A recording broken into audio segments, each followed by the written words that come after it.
Salut à toi, j'espère que tu vas bien et je te souhaite la bienvenue dans cette vidéo. Vidéo qui finalement va s'articuler autour d'une question principale qui est pourquoi lorsque nous sommes sous pression, pourquoi lorsque nous sommes en situation de stress, nous échouons, ou en tout cas nous sommes plus enclins à échouer. Je pense que tu l'as déjà vécu dans ta vie lorsqu'on est un peu en situation de stress, on est sous pression, on perd ses mots, on oublie des choses, quelque chose qu'on sait très bien faire d'habitude, d'un coup on n'arrive plus trop à le faire. Voilà, c'est vrai que lorsque nous sommes un peu stressés, on fait un peu tout et n'importe quoi. Et ce que nous allons voir dans cette vidéo, c'est pourquoi.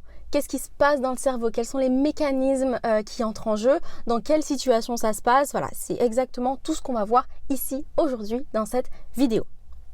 Je me base en fait aujourd'hui donc sur ce livre de Henning Beck, Les bugs merveilleux du cerveau.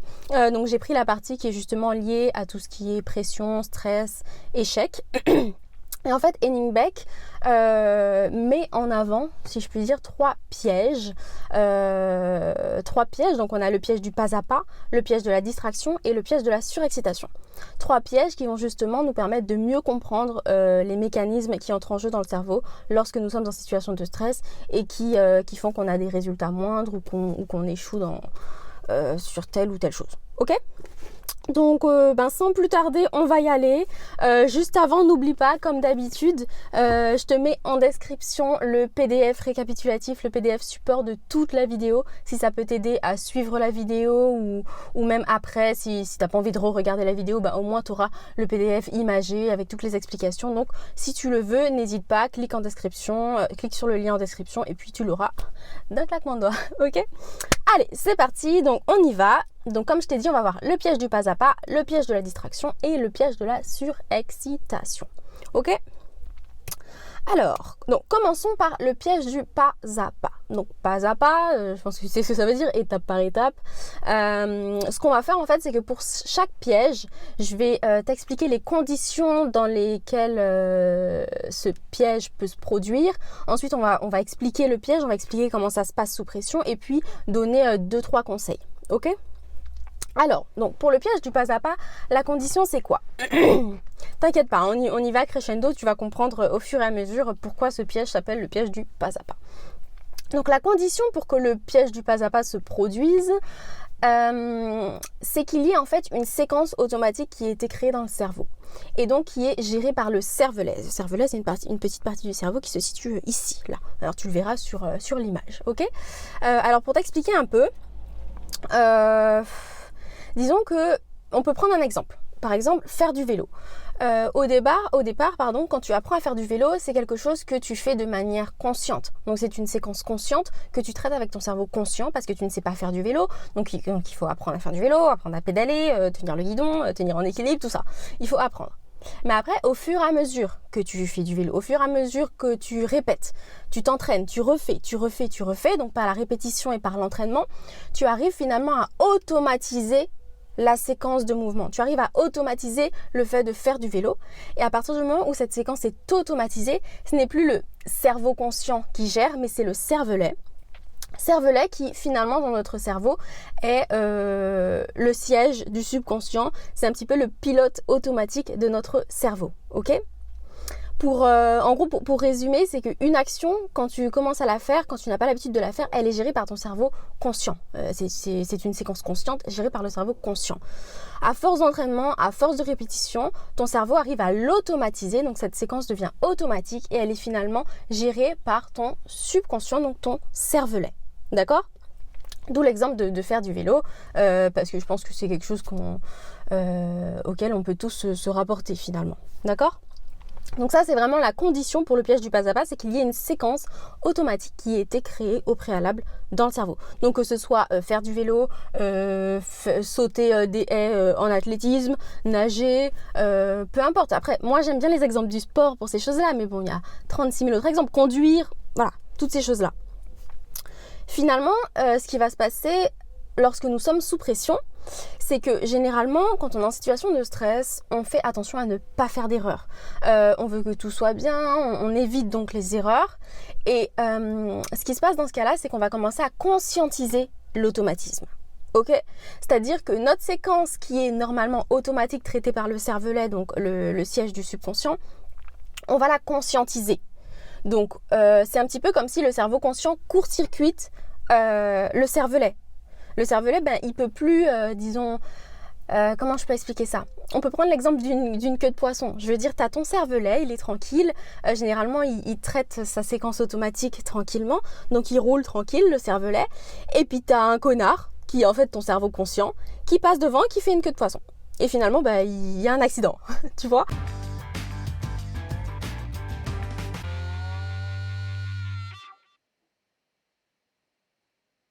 Mais c'est un petit peu l'idée. C'est que finalement, ta séquence automatique qui normalement est traitée par le cervelet subconscient, elle est finalement traitée par ton cerveau conscient. Et là, tu vois qu'il y a un souci. Il y a un souci parce que normalement, c'est traité par le cervelet. Et là, tu conscientises ce qui normalement doit être traité par le cervelet.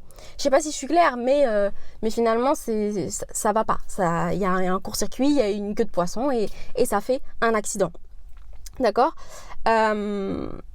Et ce qui se passe en fait dans ce cas-là, c'est qu'on commet exactement l'erreur qu'on ne voulait pas commettre. Parce que finalement, plus on se concentre sur une action, plus on va penser à ce qu'il ne faut pas faire et on va finir par faire exactement ce qu'il ne faut pas faire. Ça, je te l'explique en 2-3 mots pourquoi. C'est parce que dans le cerveau, il y a, disons, ce qu'on appelle le système opératoire et le système d'observation. Donc le système opératoire, c'est celui qui met en opération les actions, si je puis dire. Et le système d'observation, c'est celui qui va justement analyser un peu l'environnement et faire remonter un petit peu tous les scénarios catastrophes qui pourraient être un obstacle à la réalisation de l'action. Ce qui se passe lorsque nous sommes en situation de stress, c'est que comme le système opératoire est occupé à gérer le stress, à gérer la pression, il ne peut pas couper en fait les scénarios catastrophes qui remontent à la conscience. Et finalement, on a les scénarios catastrophes qui remontent à la conscience. Le système opératoire ne peut pas couper tout ça. Et puis, on se retrouve submergé par des scénarios catastrophes et on pense exactement à ce qu'on ne veut pas faire et on finit par faire exactement ce qu'on ne veut pas faire. D'accord ? Donc c'est vraiment ça l'idée ici. J'espère que j'ai été assez claire parce que des fois c'est un petit peu compliqué à expliquer. Mais on peut prendre, si tu veux, un exemple. Donc je prends l'exemple du saut de haie. Je te dis, j'aime bien les exemples avec le sport. C'est-à-dire que le saut de haie, donc c'est une séquence que tu as automatisée au fur et à mesure de tes années d'athlétisme et d'entraînement, etc. etc. Tu as l'habitude de faire de la compète et tout. Donc c'est quelque chose que tu as automatisé. Tu sautes ta haie, voilà, génial, ok. Peut-être qu'en compétition, je sais pas, selon les circonstances, tu te retrouves stressé, sous pression.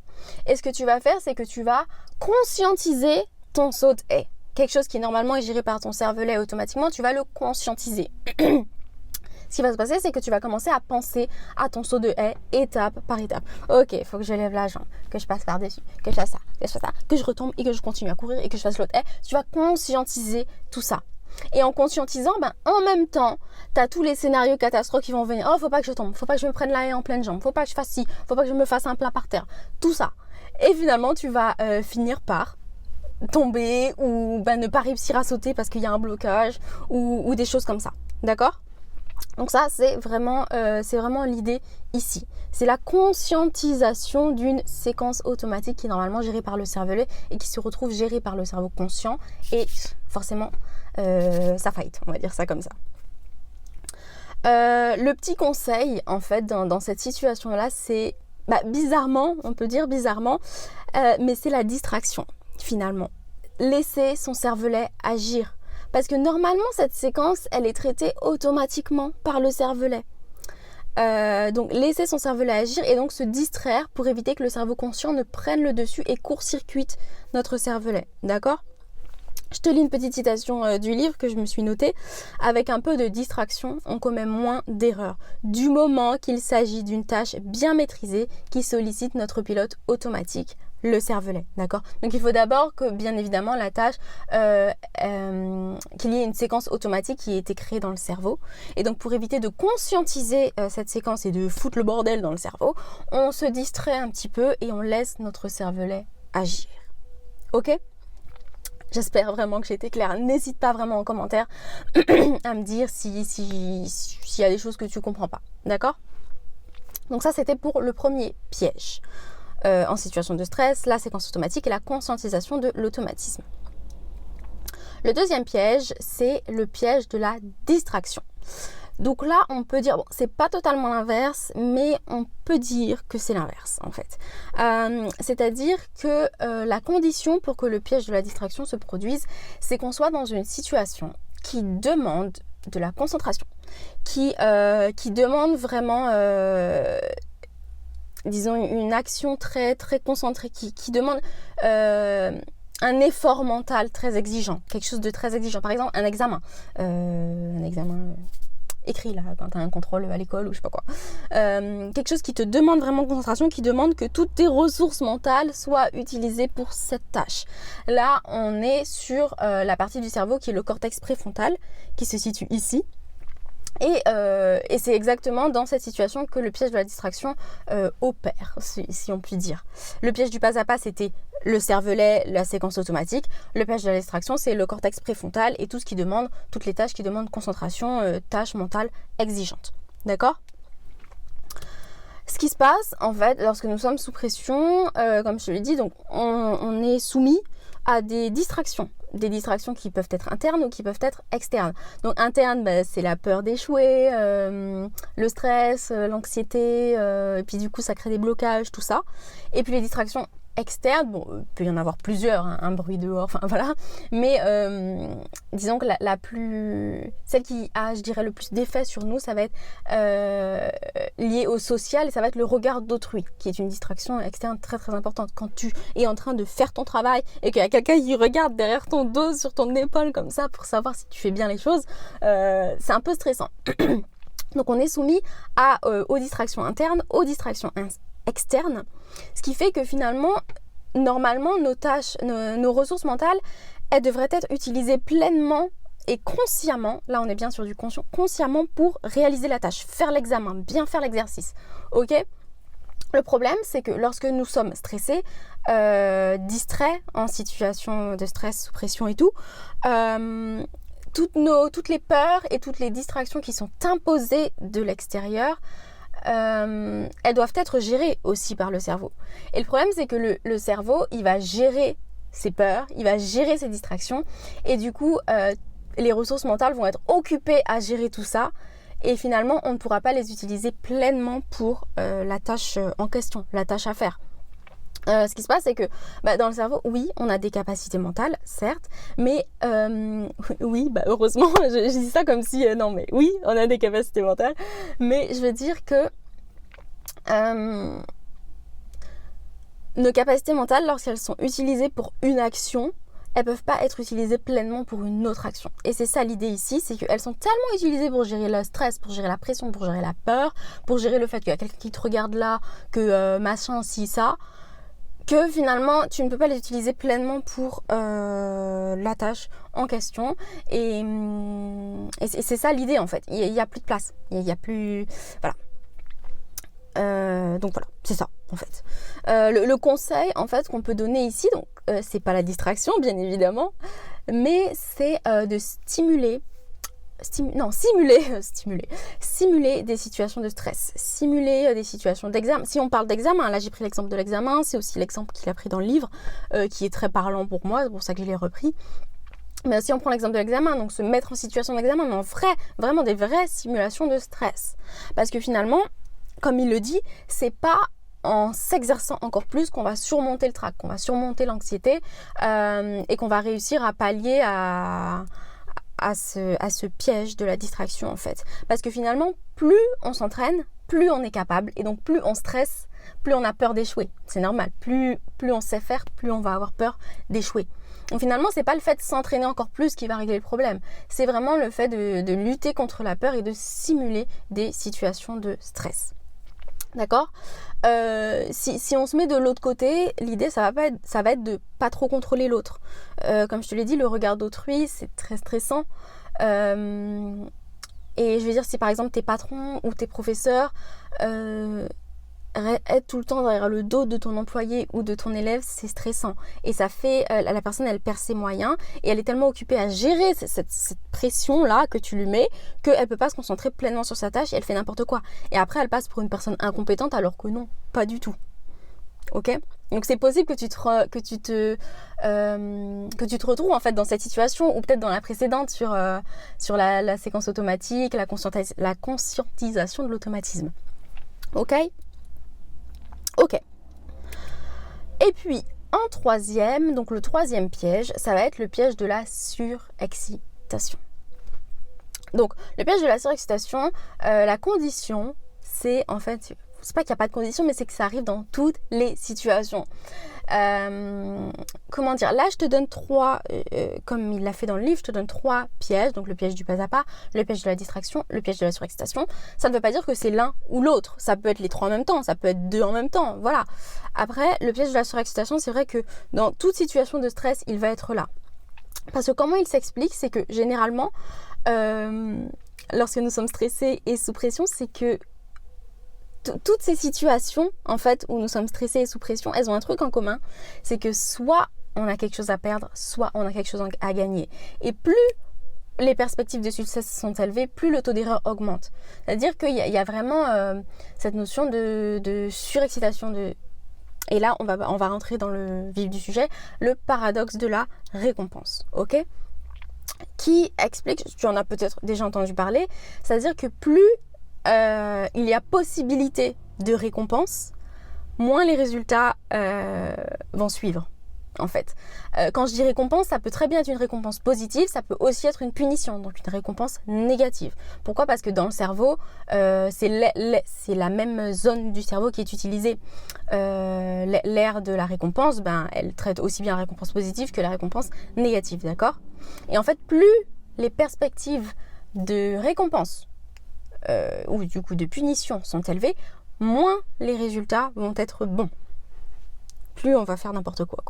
Et comme il le dit, donc je prends encore une citation, plus l'aire de la récompense était activée, moins les zones de commande du cerveau étaient actives. Là, ça nous rappelle un petit peu le piège de la distraction où on dit que nos ressources mentales sont utilisées pour une tâche et donc pas pleinement pour une autre. Là, le cerveau est tellement, l'aire de la récompense est tellement activée, le cerveau pense tellement à la récompense que finalement le résultat est moindre parce que les ressources mentales qui doivent être utilisées pour performer la tâche sont trop utilisées pour l'aire de la récompense. Je sais pas si tu vois un peu ce que je veux dire, mais j'espère que tu as compris un peu le gros du truc. Donc c'est ça, c'est le paradoxe de la récompense, donc c'est le piège de la surexcitation. Plus on a à gagner, plus on a à perdre, plus on stresse, plus on est sous pression et donc moins les résultats sont bons. En tout cas, il y a plus de chances que nos résultats soient mauvais parce que voilà. Donc finalement, le piège de la surexcitation, je veux dire, il peut arriver en même temps que le piège du pas à pas, il peut arriver en même temps que le piège de la distraction, tout peut arriver ensemble. Il prend un exemple dans le livre où tous les trois pièges se regroupent. Et là, on parle du fameux roulement de tambour, la prise de parole en public. C'est quelque chose, je sais qu'il y a des gens très à l'aise sur ça, mais c'est quelque chose alors il y a beaucoup de personnes que ça stresse. Quand tu dois parler en public, c'est stressant. C'est stressant et là, tu as tout qui se mélange. Tu as le piège de la surexcitation, pardon, tu as beaucoup à perdre, tu as beaucoup à gagner. Tu as le piège de la distraction, tu as le regard d'autrui, tu as 36 000 personnes qui te regardent comme ça. Le fait que tu dois quand même te concentrer sur ce que tu as à dire, mais d'un autre côté, il faut aussi laisser ta séquence automatique se laisser faire. Donc le cervelet, il faut le laisser agir aussi. Tu as tout ça qui rentre en jeu. Et voilà, donc la prise de parole en public. Ok, donc faut pas non plus. Donc là, ces trois pièges, ça nous permet d'expliquer les différents mécanismes qui rentrent en jeu, dans quelle situation et tout. Mais il faut pas oublier que, je le rappelle, le cerveau est dynamique, créatif, ça bouge, c'est fluide. C'est pas tac, tac, tac, trois trucs, on a fini. Non, ça se mélange. Il y a d'autres choses qui rentrent en jeu. Moi, je ne sais pas tout non plus. Là, je me base juste sur ce qu'il a dit dans ce livre, mais il y a bien plus derrière. D'accord ? Je me suis égarée, bref. Pour finir donc sur le piège de la surexcitation, les conseils. c'est bien évidemment changer sa vision du stress. Le stress n'est pas forcément négatif, il y a le stress positif. Il faut aussi comprendre que le stress nous rend plus performants. Et c'est vrai, le stress nous rend plus performants. Il y a des, c'est des hormones, je crois, qui sont libérées, la noradrénaline et la cortisol. Je vais pas en parler dans cette vidéo, je pense je vais faire une autre vidéo sur ça. Sur le fait que le stress est positif, nous rend plus performants. Et faut pas non plus penser que le stress est un signe de faiblesse. Non, c'est un signe d'humanité. C'est ce qui rend, comme il le dit dans le livre, c'est ce qui rend un exposé vivant. Quand tu dois prendre la parole en public, peut-être tu vas avoir des trous de mémoire, tu vas stresser, mais finalement, c'est vivant. Il y a quelque chose de vivant. Alors que si tu apprends tout comme si tu étais une machine, comme si tu étais un ordinateur et que tu balances tout comme ça devant ton public, il va s'endormir et on retient rien. D'accord ? Et puis, bien évidemment, il faut apprendre à gérer son stress. Gérer son stress parce que, comment dire ? En fait, c'est en utilisant son stress, je vais y arriver, en gérant mieux son stress, on peut tirer profit vraiment de nos capacités mentales. On peut faire des choses merveilleuses parce que finalement, il nous faut juste la petite dose de stress pour nous permettre d'être super performant, une performance qu'on n'aurait pas pu avoir si on n'était pas du tout stressé non plus et qu'on serait bien évidemment loin d'avoir si on était très stressé, tu vois. Il faut juste la petite dose de stress. Tout est une question d'équilibre dans la vie, ça marche aussi pour le stress. Il y a aussi ce qu'on appelle, je vais pas non plus rentrer dans les détails, le but de cette vidéo c'est pas non plus de conseiller comment gérer son stress, c'est vraiment de comprendre les mécanismes qui rentrent en jeu, mais il y a aussi, peut-être que tu en as déjà entendu parler, la visualisation. Les sportifs le font beaucoup, visualiser l'action, ça marche aussi. Donc il y a tout ça. Mais faut comprendre que, voilà, bref, je vais pas m'égarer. Donc voilà, c'est tout. Je vais donc conclure en 2 temps 3 mouvements, en 2 petits 30 minutes. Bref, je sais pas pourquoi je ris. Alors, on va conclure, donc on a 3 pièges. Le piège du pas à pas. Donc la condition, c'est qu'il y ait une séquence automatique dans le cerveau qui est traitée par le cervelet. L'explication de ce piège, c'est que lorsque nous sommes sous pression, nous conscientisons l'automatisme. Donc le cerveau conscient court-circuite le cervelet, donc le subconscient, ça fight, et puis voilà. Et puis le conseil, ça va être de se distraire un peu, de laisser son cervelet agir.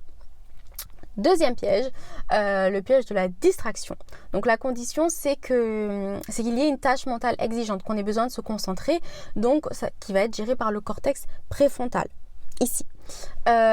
Pour expliquer un petit peu, c'est que lorsque nous sommes en situation de stress, nous sommes soumis à diverses distractions et nos capacités mentales sont finalement monopolisées par la gestion de la peur, par la gestion du stress, par la gestion de ces distractions et finalement elles sont tellement monopolisées par ça qu'on ne peut plus se concentrer pleinement sur la tâche à faire. Le conseil, c'est de vraiment simuler des situations de stress et ou en fonction de ta situation, ne pas trop contrôler l'autre parce que le regard d'autrui est très très important et stressant. Troisième piège, j'ai l'impression d'être passe-partout. Troisième piège, donc le piège de la surexcitation. La condition, c'est que ça arrive dans toutes les situations. Le paradoxe de la récompense, donc plus on a à gagner, plus on a à perdre, plus les perspectives de récompense sont élevées, moins le résultat est bon. Et le conseil, c'est bien évidemment de changer sa vision du stress, apprendre à gérer son stress. D'accord ? Je le répète encore, c'est 3 trucs, mais allez, on se laisse. Ça peut, les 3 peuvent être en même temps, 2 sur 1, 2 sur 3. Il y a d'autres choses qui rentrent en jeu. Voilà, je le redis parce que c'est important de ne pas rester focus sur le fait qu'il y a 3 trucs et puis ça s'arrête là. Mais en tout cas, j'espère que cette vidéo t'aura permis de mieux comprendre ce qui se passe dans le cerveau, les petits mécanismes qui rentrent en jeu lorsque nous sommes en situation de stress, que ce soit la conscientisation de l'automatisme, que ce soit les capacités mentales monopolisées ou les choses comme ça. D'accord ? Je regarde s'il n'y a pas autre chose que je peux dire peut-être pour dire pour que ce soit clair, mais dans tous les cas tu as le PDF récapitulatif en description, n'hésite pas à lire ce livre. Franchement, c'est un livre que je conseille, il est trop facile à lire. Des fois quand ça parle du cerveau c'est dur, mais là c'est trop facile, donc voilà. Je pense que c'est tout ce que j'avais à dire. Je vais m'arrêter parce que ça fait presque 25 minutes que je parle. Donc voilà, n'hésite pas à me dire ce que tu en penses en commentaire. N'hésite pas à mettre un petit pouce bleu si tu as aimé, à t'abonner. Et puis, moi, je te souhaite une bonne journée, une bonne soirée, une bonne semaine. Et puis, je te dis à la prochaine, ok? Allez, salut, ciao, ciao!